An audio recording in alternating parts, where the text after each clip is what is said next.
তুই কি কথার মতো কথা বলি? টাকা নে, তা কি বাড়া হয়েছে? তোর বন্ধু আছে না? এ নে টাকা নে, বিড়ি নিয়ে যা। এ নে 100 টাকা নে, 1 প্যাকেট বিড়ি নিয়ে যা। আমার তো দোকানে যাওয়ার কায়দা নেই। এই নে তুই 1 প্লেট গুড় নিয়ে আয় যা। শালার বিদেশে এতদিন পরে আসলাম, আর তোরা এত আমার গু খাওয়াবি? এই তোর মনে ছিল? এ দে আমার টাকা দে, তোর বিড়ি টিড়ি কিছু গু খাবো না, দে।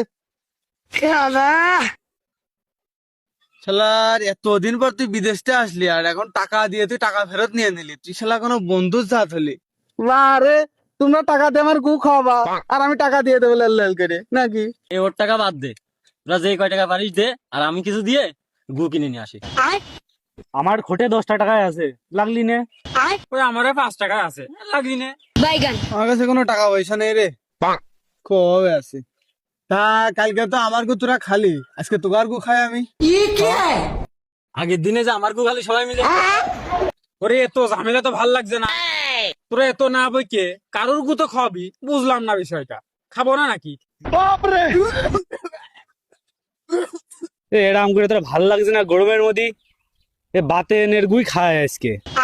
বন্ধু টাকা দিলি না 100, আর ফেরত নিলি, দে আর একবার ওটা গু কিনে নিয়ে আসি গে, নাহলে তো হবে না নে।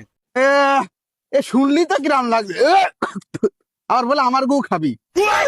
হে দোস্ত এ গু সে গু না।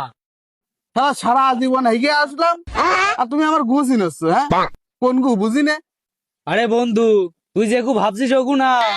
শোনে, সকালে লাগার বিটা ছেলে পাম্পে যে খাইছা, তবে সাইজ বারবার দেয় ফু, সিগারেটের নাম পরিবর্তনে হয়েছে আবার গু। আরে এই গু তো চল দোকানে যে গু খেয়ে আসবি। বিষয়টা আগে ঘুষে আরে বুঝিস বুঝে কবি না।